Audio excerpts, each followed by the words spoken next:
Welcome to the AI Assistant Training video series.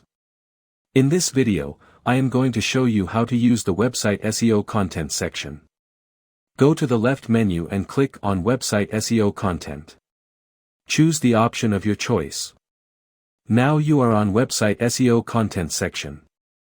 You can write any type of AI-powered website SEO content from here. Just add the document title, About. Choose your language.